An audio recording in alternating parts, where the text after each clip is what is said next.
Thank you for staying with us and welcome to Face Off. I am Neota Igbe. Now, the issue of fuel subsidy is one that has gotten so many people talking and wondering what is the way forward. Let's look at 2012. January 1, the announcement that fuel subsidy was going to be removed and the prices shot up. Not only did fuel prices go up, transportation went up, cost of food, indeed cost of living appeared to skyrocket by reason of that decision. The entire nation went on a shutdown, protest across the country. Indeed, it was called Occupy Nigeria. That was 2012. For about 2 weeks plus, the nation was at a standstill. Yes, the government reverted slightly, going back a bit, taking it down by a percentage, and things appeared to go normal.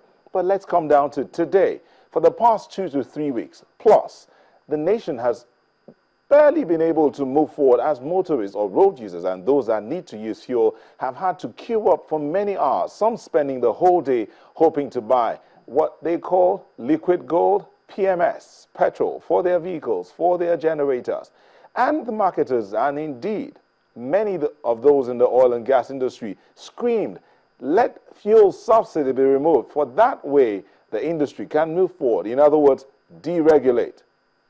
Yes, some say that's the way to go. But then there is another school of thought that says, what makes you think there is fuel subsidy? It does not exist. It's never been, and it will never be. So don't talk about removing it. Just begin to do things right. So the question we ask today is, should we remove fuel subsidy? Does it really exist? What is the story behind fuel subsidy? How can we get out of the rut that some will say fuel subsidy has put us into? Now, I keep using that phrase, fuel subsidy. Yes, because to a lot of people, it's biting. The government had said it's there, but it's not getting to those that need it.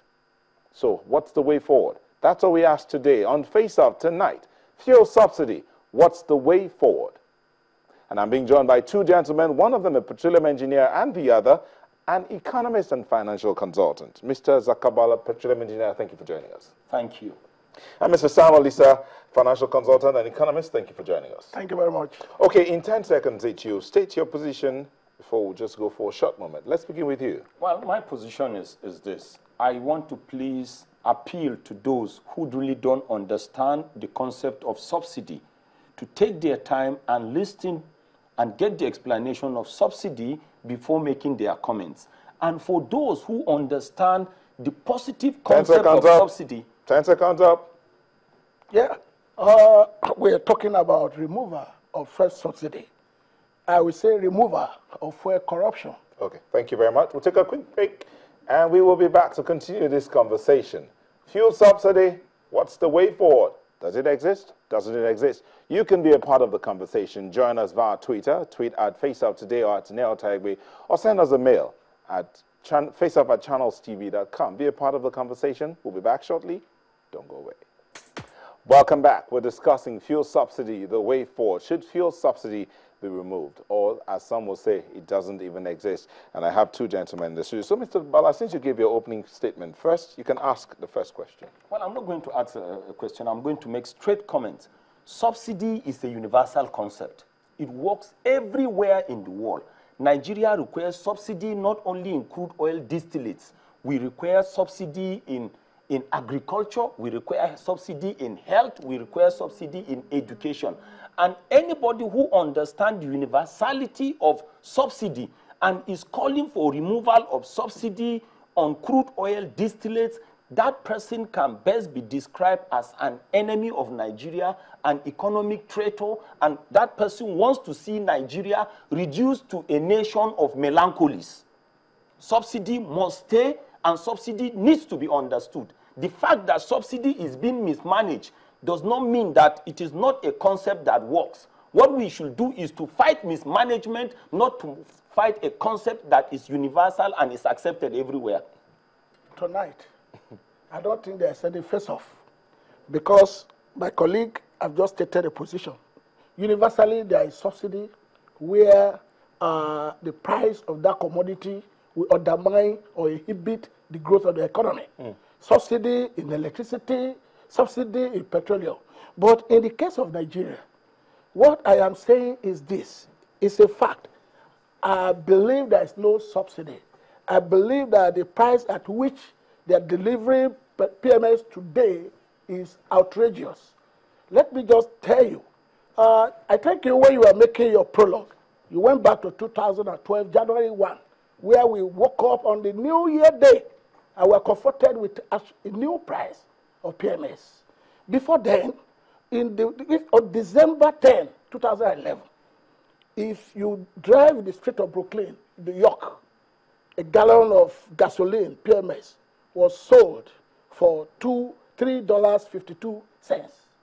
The same price that same day in Nigeria, the NNPC or the oil marketer said a gallon or a liter, a gallon now, of equivalent of it is also landing in Nigeria at $3.52.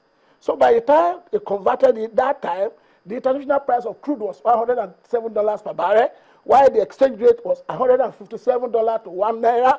Then they were selling PMS at filling station at 65 naira, and they were telling us it landed at 138 naira per liter. And if you convert that to a gallon, that is 552 naira. You convert that at the exchange rate of 157, is the same $3.52 per gallon. This is a product we have our own advantage, natural endowment. When you have a natural endowment of a product, you have absolute advantage. The only thing is that we import the technology to refine it, and there is a standardized price of refinery. So how do you land petroleum? The same price in Brooklyn, in New York, in Nigeria. So that is the arithmetic they did.